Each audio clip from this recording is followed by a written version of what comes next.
Hello बच्चों, स्वागत है आपका आपके अपने YouTube चैनल केमिस्ट्री भाई शिव कुमार सर में। और आज का हमारा टॉपिक है आनंद विभव या आनंद एंथैल्पी।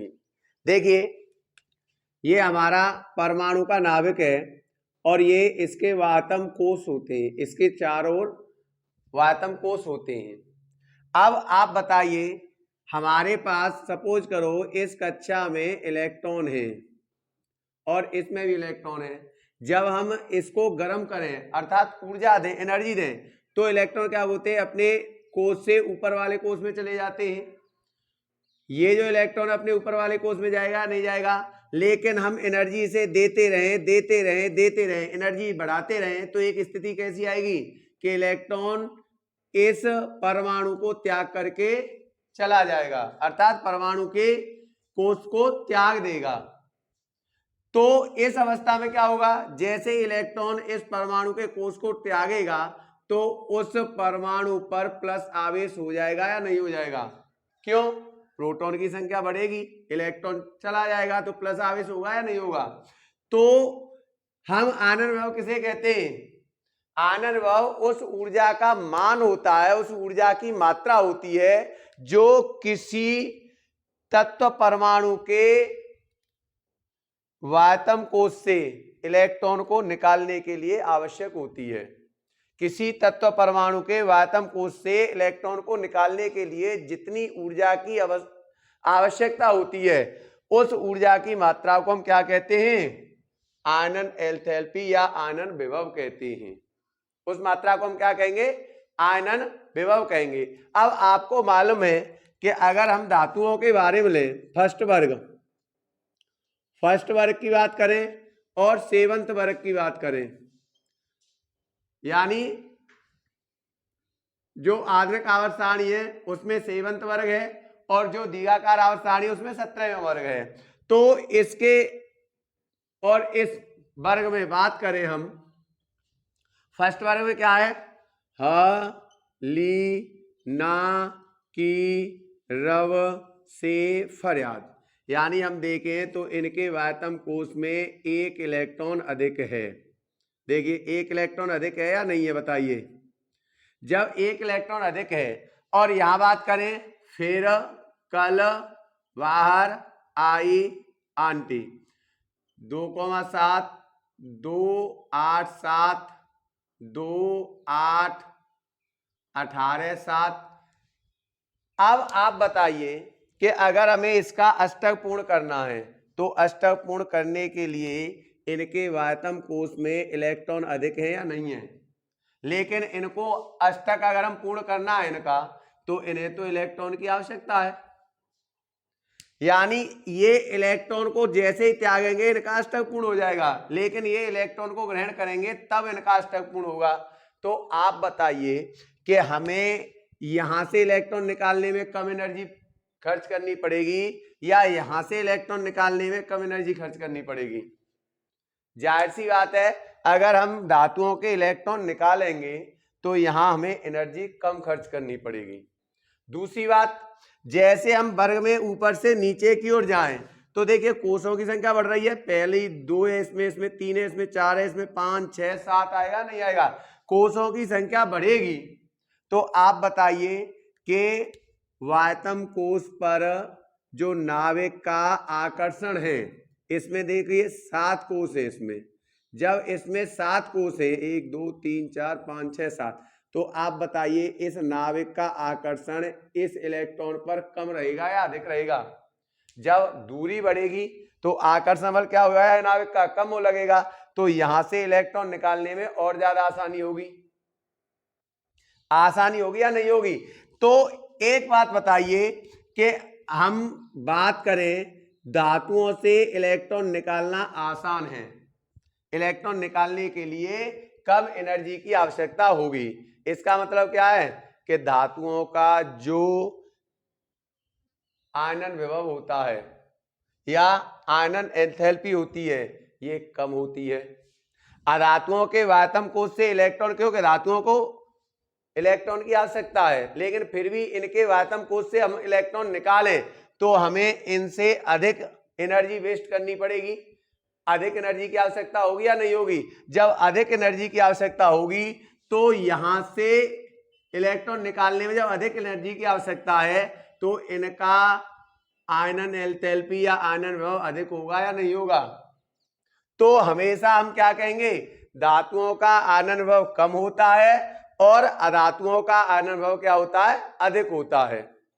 किसी वर्ग में ऊपर से नीचे की ओर जाएं तो परमाणु का आकार बढ़ेगा या नहीं बढ़ेगा? जब परमाणु का आकार बढ़ेगा तो किसी वर्ग में ऊपर से नीचे की ओर जाने पर आयनन विभव का मान क्या होगा?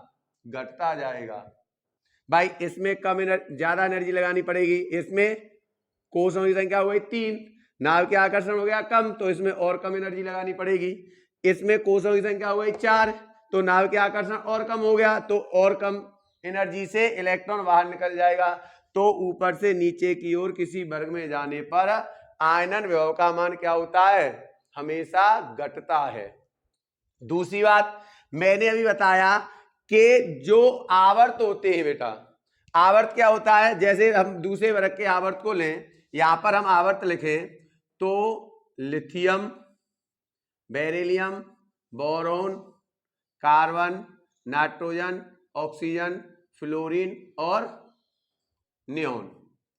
आप बताइए धातुओं से आवर्त प्रारंभ हो रहा है और अधातुओं पर जाकर के आवर्त का समापन हो रहा है। धातु, धातु, उपधातु, अधातु। अभी मैंने बताया कि धातुओं के लिए इलेक्ट्रॉन निकालने के लिए एनर्जी की कम आवश्यकता होती है, अधातुओं से इलेक्ट्रॉन निकालने के लिए एनर्जी की अधिक आवश्यकता होती है। तो बताइए आयनन विभव इनका अधिक होगा या इनका अधिक होगा? जाहिर सी बात है, जब यहाँ एनर्जी ज्यादा लगेगी तो आयनन विभव इनका अधिक होगा। तो किसी आवर्त में बाएं से दाएं जाने पर आयनन विभव क्या होता है? बढ़ता है। आयनन विभव का मान क्या होता है? बढ़ता है। अगर हम किसी आवर्त में बाएं से दाएं जाएं, इधर से इधर जाएं तो क्या होगा? धातुओं से अधातु की ओर जाएंगे, धातुओं से अधातु की ओर जाएंगे तो आयनन विभव का मान बढ़ेगा।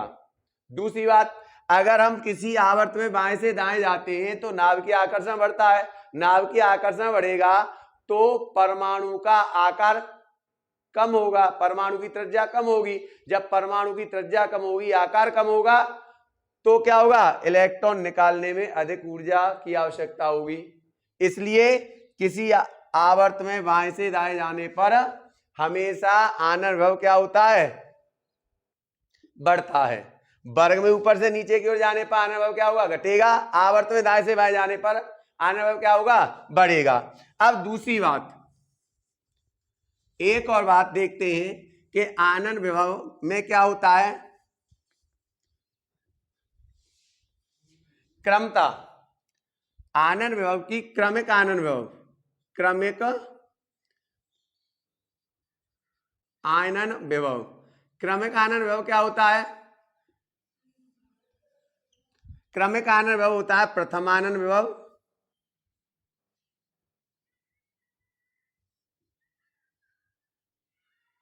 ये होता है द्वितीय आयनन विभव,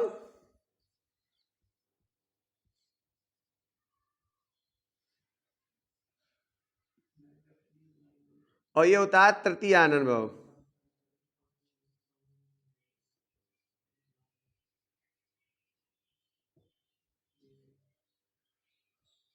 अब देखिए यहां आयनन विभव को तो मालूम है, हम परमाणु से एक इलेक्ट्रॉन निकाल रहे हैं, उसके लिए आवश्यक ऊर्जा की मात्रा क्या होती है? आयनन विभव होती है।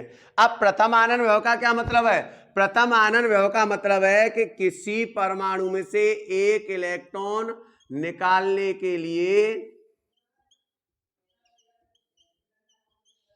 आवश्यक ऊर्जा की मात्रा क्या होती है? आवश्यक ऊर्जा की मात्रा क्या कहलाती है? प्रथम आयनन विभव कहलाती है। किसी परमाणु में से दो इलेक्ट्रॉन निकालने के लिए, दो इलेक्ट्रॉन निकालने की आवश्यक ऊर्जा की मात्रा द्वितीय आयनन विभव। किसी परमाणु से 3 इलेक्ट्रॉन निकालने के लिए आवश्यक ऊर्जा की मात्रा क्या कहलाती है? तृतीय आयनन विभव कहलाती है। प्रथम आयनन विभव मालूम आया, एक इलेक्ट्रॉन निकालना है, प्रथम आयनन विभव एक इलेक्ट्रॉन निकालने के लिए आवश्यक ऊर्जा की मात्रा। द्वितीय आयनन विभव किसी तत्व परमाणु से एक इलेक्ट्रॉन तो निकल चुका है, अब दूसरा इलेक्ट्रॉन निकालने के लिए यहां 2 इलेक्ट्रॉन लिख करके दूसरा इलेक्ट्रॉन, और यहां तीसरा इलेक्ट्रॉन निकालने के लिए, यहां पहला इलेक्ट्रॉन निकालने के लिए, पहला इलेक्ट्रॉन निकालने के लिए आवश्यक ऊर्जा की मात्रा क्या कहलाएगी? प्रथमानंभव। दूसरा इलेक्ट्रॉन निकालने के लिए आवश्यक ऊर्जा की मात्रा क्या कहलाएगी? द्वितीयानंभव। तीसरा इलेक्ट्रॉन निकालने के लिए आवश्यक ऊर्जा की मात्रा तृतीयानंभव कहलाएगी। अब एक बात बताइए, मैंने अभी आपको बताया कि दाएं से बाएं जाने पर आनंदभव का मान क्या होता है? बढ़ता है। लेकिन अगर हम बात करें मैग्नीशियम की और बात करें एल्युमिनियम की, या हम बात करें सेकंड ग्रुप की और थर्ड ग्रुप की बात करें, नए में दूसरा वर्ग और 13वां वर्ग, यहां लिख देता हूं दूसरा वर्ग और 13वां वर्ग, तो दूसरे वर्ग का जो आनंदभव होता है 13 में या तीसरे वर्ग के आनंदभव से अधिक होता है। भाई आवर्त सारणी में अगर दाएं से बाएं जाएंगे तो हमारा पहला वर्ग, फिर दूसरा, तीसरा, चौथा, पांचवा, छठवां, सातवां, आठवां, नौवां, 10वां, 18 तक ऐसे ही तो आएंगे। तो आनंदभव हमें दूसरे वर्ग का कम होना चाहिए, तीसरे वर्ग का आनंदभव क्या होना चाहिए? अधिक होना चाहिए। लेकिन होता उल्टा है, दूसरे वर्ग का आनंदभव होता है अधिक और तीसरे वर्ग का आनंदभव होता है कम। ऐसा क्यों होता है? पहले आप स्क्रीनशॉट ले लीजिए। ले लिया?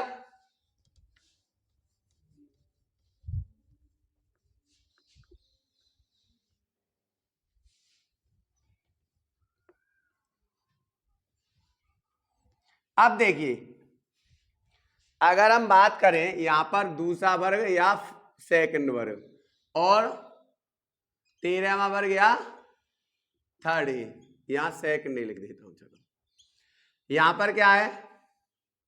मैग्नीशियम, यहां क्या है? एल्युमिनियम, ठीक है। कैल्शियम, गैलिनियम। अब इनकी बात करें तो इनके वातम कोष में अगर इनका देखें, इसका 12 होता है, इसका 20 होता है, इसका 13 होता है और इसका होता है 31।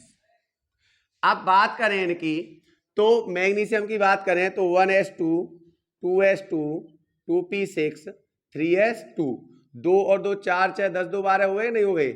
एल्युमिनियम की बात करें 1s2 2s2 2p6 3s2 और 3p1, देखिए 13 हुए। अब हम देखें तो इनके वातम कोष में s इलेक्ट्रॉन, वातम s है और इसमें कितने हैं? 2 इलेक्ट्रॉन। इसके वातम में क्या है? p में कितने कक्षक होते हैं? 3, px py और pz, और यहां 1 इलेक्ट्रॉन है। इससे पहले s में 2 इलेक्ट्रॉन है 3s2 में। अब एक बात बताइए, मैंने आपको बताया है कि जो रिक्त कक्षक होता है वो क्या होता है? स्थायी होता है। जो अर्धपूरित कक्षक होता है वो भी क्या होता है? स्थायी होता है। जो पूर्ण पूरित कक्षक होता है वो भी क्या होता है? स्थायी होता है। अगर S की बात करें तो P की बात करें तो P में क्या होगा? ये रिक्त कक्षक हैं तीनों स्थायी। अर्धपूरित कक्षक हैं, एक एक कक्षक में 1 1 इलेक्ट्रॉन है, तीनों कक्षक में 1 इलेक्ट्रॉन है, अर्धपूरित है, स्थायी। और बताइए ये क्या है? पूर्ण पूरित हुए तब भी क्या होगा? स्थायी होगा। अगर यहां पर हम बात करें तो ये S पूरा भरा हुआ है, देखिए S क्या है? पूरा भरा हुआ है, तो ये स्थायी है या नहीं है? यहां पर अगर देखें तो P में है 1 इलेक्ट्रॉन। अब अगर ये इस 1 इलेक्ट्रॉन को निकाल दे तो बताइए ये स्थायी हो जाएगा या नहीं हो जाएगा? 1 इलेक्ट्रॉन को निकालने पर ये स्थायी होगा या नहीं होगा? लेकिन अगर ये 1 इलेक्ट्रॉन को निकाला तो इसका स्थायित्व तो क्या हो जाएगा? गड़बड़ा जाएगा या नहीं गड़बड़ा जाएगा? भाई ये स्थायी होते हैं, ये कम स्थायी, इससे अधिक, सबसे अधिक, ये पूर्ण स्थायी है। अब 1 इलेक्ट्रॉन को जाएगा तो इसका स्थायित्व तो कम होगा या नहीं होगा? लेकिन अगर ये 1 इलेक्ट्रॉन को निकाल दे तो इसका स्थायित्व बढ़ेगा, क्योंकि इसमें 2 इलेक्ट्रॉन रह गए। इसलिए जो दूसरे वर्ग के जो तत्व हैं उनका आनंदभव 13वें वर्ग के तत्वों के आनंदभव से क्या होता है? अधिक होता है। क्यों अधिक होता है? क्योंकि 1 इलेक्ट्रॉन त्यागने से जो दूसरे वर्ग के तत्व है इनका स्थायित्व समाप्त हो जाता है, लेकिन इनका 1 इलेक्ट्रॉन त्यागने से स्थायित्व क्या हो जाएगा? स्थिर हो जाएगा और ज्यादा बढ़ जाएगा। इसका बढ़ेगा, इसका कम होगा। इसलिए इनका आनंद अधिक होता है और 13वें वर्ग के तत्वों का आनंद क्या होता है, कम होता है, स्थायित्व के कारण। अब ये तो था फर्स्ट, ये क्या था, प्रथम आनंद विभव। ये बात हो रही थी प्रथम आनंद विभव की, आनंद विभव की। प्रथम आनंद विभव इनका होता है अधिक और इनका होता है कम। लेकिन अब बात द्वितीय आनंद विभव की करें, द्वितीय आनंद विभव की बात करें तो इसमें तो 1 इलेक्ट्रॉन है, क्योंकि 1 इलेक्ट्रॉन निकल चुका है, और इसमें कितने रह जाएंगे, 2 इलेक्ट्रॉन रह जाएंगे द्वितीय आनंद विभव के लिए। अब बताइए द्वितीय आनंद विभव के लिए अगर इसमें से इलेक्ट्रॉन निकालेंगे तो ये 2p6 हो जाएगा, इसका स्थायित्व पूर्ण हो जाएगा। लेकिन दूसरा इलेक्ट्रॉन इसमें से निकालेंगे तो क्या होगा, इसका स्थायित्व कम हो जाएगा। यानी दूसरा इलेक्ट्रॉन निकालने पर इसका स्थायित्व तो बढ़ जाएगा लेकिन इसका स्थायित्व कम हो जाएगा। इसलिए द्वितीय आनंद विभव दूसरे वर्ग के तत्वों का कम होता है और 13वें वर्ग या थर्ड ए के वर्ग के तत्वों का अधिक होता है। तो प्रथम आनंद विभव इनका अधिक और इनका कम, द्वितीय आनंद विभव इनका कम इनका अधिक, और तृतीय आनंद विभव की बात करें तो इनका स्थायित्व कम होगा, इसलिए तृतीय आनंद विभव फिर इनका अधिक हो जाएगा और इनका हो जाएगा कम। अतः आनंद विभव किसे कहते हैं, वायतम कोश से 1 इलेक्ट्रॉन निकालने के लिए आवश्यक ऊर्जा की मात्रा को हम आनंद विभव कहते हैं। और धातुओं का आनंद विभव अधिक होता है, अधातुओं का आनंद विभव होता है कम। किसी वर्ग में ऊपर से नीचे की ओर जाएं तो आनंद विभव क्या होता है, आनंद विभव का मान कम होता है, और किसी आवर्त में दाएं से बाएं जाएं तो आनंद विभव का मान होता है अधिक, आनंद विभव का मान बढ़ता जाता है। सेम प्रोसेस आपकी होती है ऑक्सीजन और नाइट्रोजन में। अगर ऑक्सीजन देखें और नाइट्रोजन को देखें तो ऑक्सीजन 6, 1s2 2s2 2p कितना हो गया 2, नाइट्रोजन 1s2 2s2 2p3।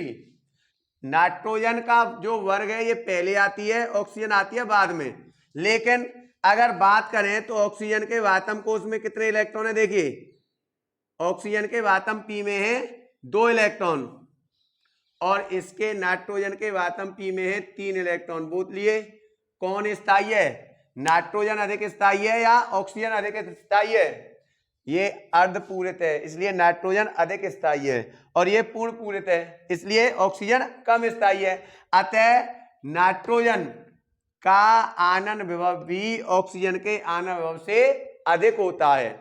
एक तो इन दोनों के आनंद विभव में हमने बात की, दूसरा वर्ग और 13वां वर्ग। एक हमने बात क्या की, नाइट्रोजन है 15वां वर्ग और ये कौन सा है 16वां वर्ग। नाइट्रोजन का या 15वें वर्ग के तत्वों का आनंद विभव होना चाहिए कम और इनका होना चाहिए अधिक, लेकिन इसमें भी उल्टा होता है। 15वें वर्ग के तत्वों का आनंद विभव होता है अधिक और 16वें वर्ग के तत्वों का आनंद विभव होता है कम। क्यों, स्थायित्व के कारण, क्योंकि इनके वातम कोश P में 3 इलेक्ट्रॉन होते हैं और इनके वातम P कोश में 2 इलेक्ट्रॉन होते हैं। अतः ये स्थायी होने के कारण इनसे 1 इलेक्ट्रॉन निकालने के लिए हमें अधिक एनर्जी की आवश्यकता होती है। अतः 15वें वर्ग और 16वें वर्ग के तत्वों का भी वही कंडीशन है जो दूसरे वर्ग और 13वें वर्ग के तत्वों की कंडीशन है। तो इनमें 15वें वर्ग के तत्वों का अनुभव क्या होगा, अधिक होगा, 16वें वर्ग के तत्वों का अनुभव कम होगा। आशा है आज की वीडियो आपको पसंद आई होगी। अगर वीडियो पसंद आई हो तो प्लीज हमारे चैनल को सब्सक्राइब करें और बेल आइकन को दबाएं। थैंक यू, धन्यवाद।